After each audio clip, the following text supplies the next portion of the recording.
Tommy, you know, this is getting to be a habit. We're outside, a little sun. Another nice day, beautiful day here. Huh? Beautiful river. You're going to say it, I know it. Just say buffalo. Well, I know. it goes back to I think in my first life I was a buffalo? Well, I was some type of a hunter or something in my first life. You were a gatherer, I think, yeah. Could have been, yeah. Yeah. Hey, listen, got a couple things there. This is our draft preview show for the NHL, which is in 2 days.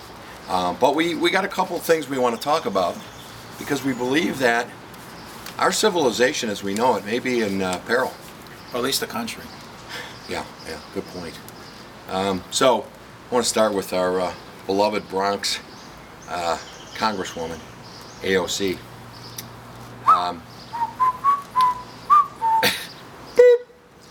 Yeah, so, yeah. Well, I'm going to be as nice as I can.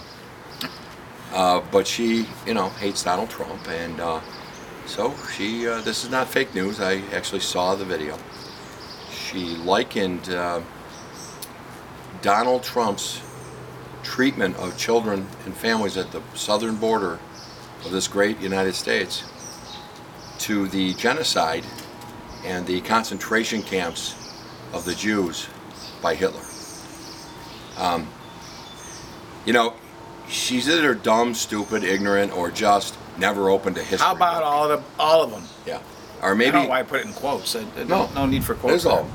Or did she never open a history book? I find it appalling that she would liken stopping illegal aliens coming in and vetting them to throwing people in gas chambers. Well, if her and the rest of her Democratic Congress and whatever, the senators and all that, will get off their asses and stop trying to impeach and get that Pelosi away from a Botox center and maybe work on an immigration bill, maybe we could do something there. But we're not just opening the doors and letting them all in.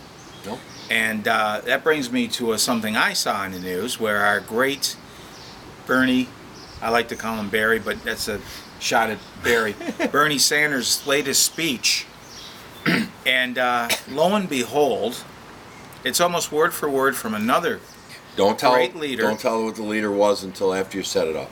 Right. He's talking about the free, college and free health care and work and everybody making equal pay and yada, yada, yada. And the government taking care of its citizens. Taking care of its citizens and all this great vacation time. Oh my God, can I go and vote now? Word for word from the great 1937. Joseph Stalin. Yeah. So word for word in 1937. Look it up. It's true. Joseph Stalin gave a speech. Well, when they told Bernie and his cohorts, they were guessing things like FDR and things like that. No, it was the socialist. Joseph Stalin. So, I guess actually that shouldn't be surprising because Bernie has actually said that he's a socialist. He's out of his mind. So he's not really hiding it.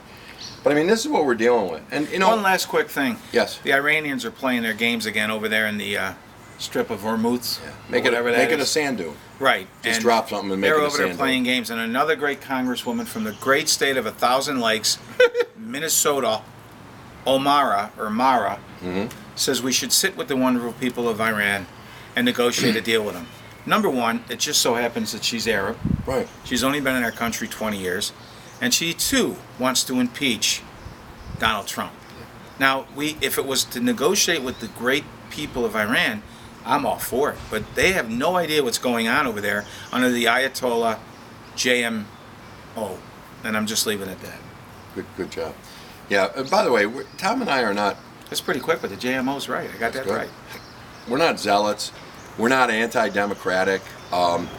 We're not pro-Republican and everything. We're pro-good people with sound ideas. By the way, you wanted to put out one quick shout-out because our great emperor in Albany has decided to try to give the illegals the opportunity to get driver's licenses, which is just insane. And Mickey Kearns, who happens to be Democratic, said he will not issue. He won't issue them in Erie County. To Mickey Kearns. Kudos to Mickey. And another thing there is I just texted one of my buddies, Dave, who's in the insurance business. I said, Dave, what happens? Are insurance companies in New York actually going to insure cars for these illegals?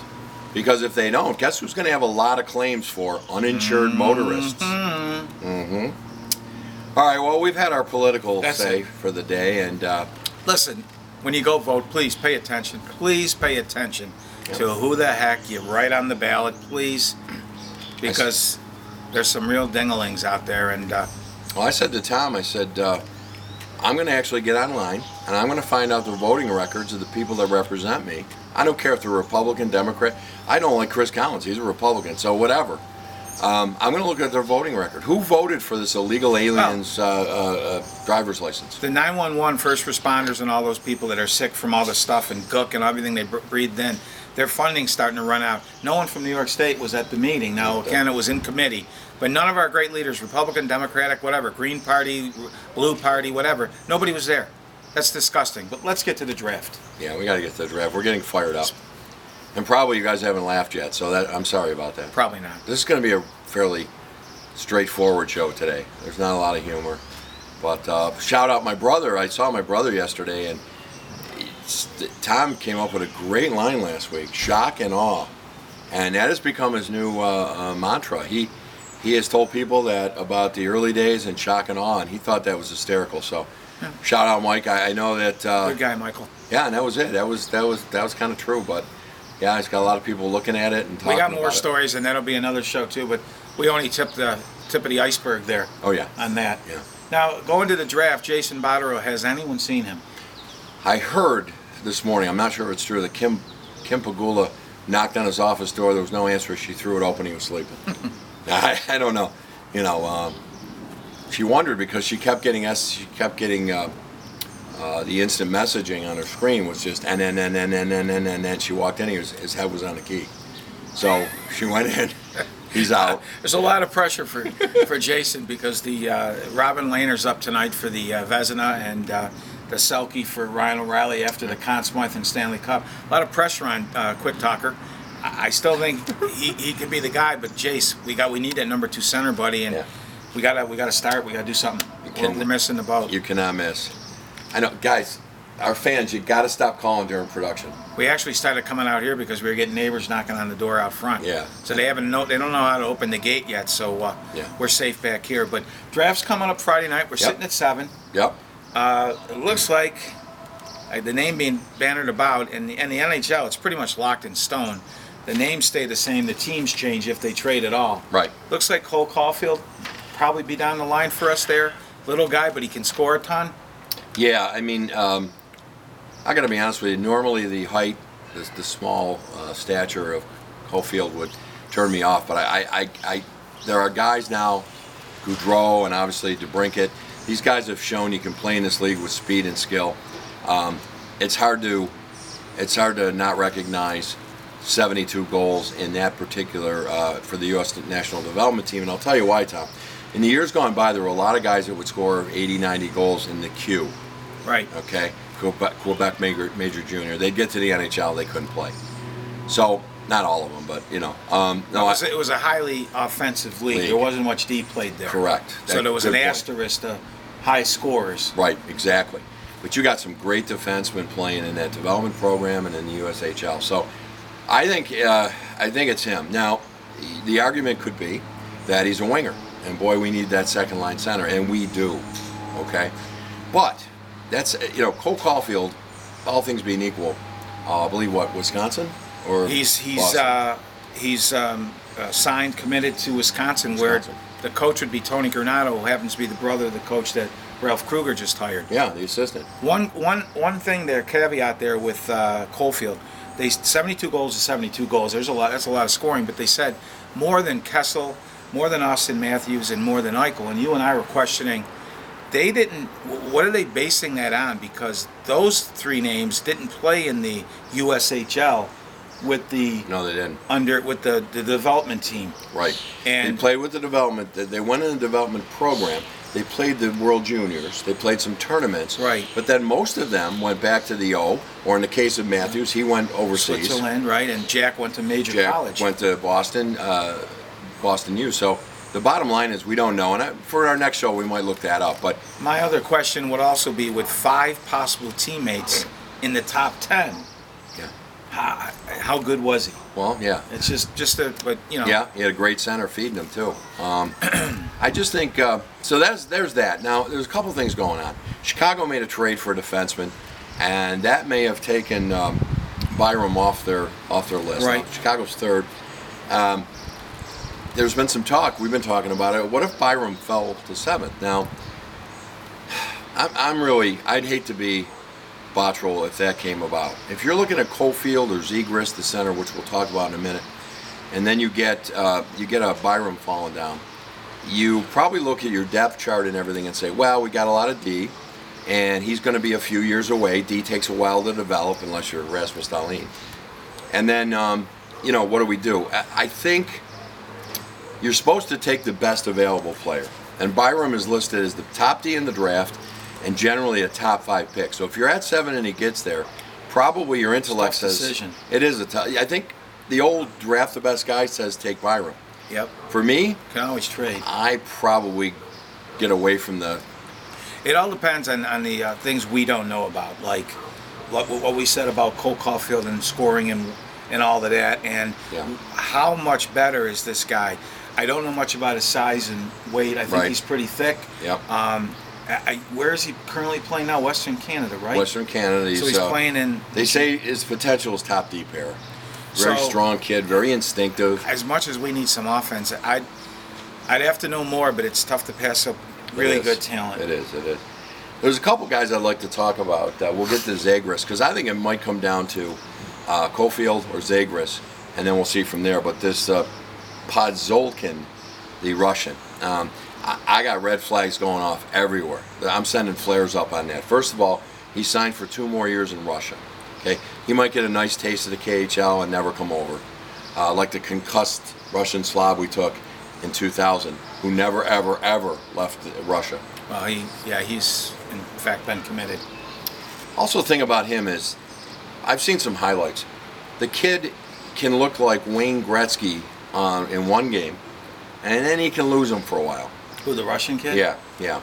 Well, I listened to an interview the other day with Craig, cute as a button, and tell me that's red button.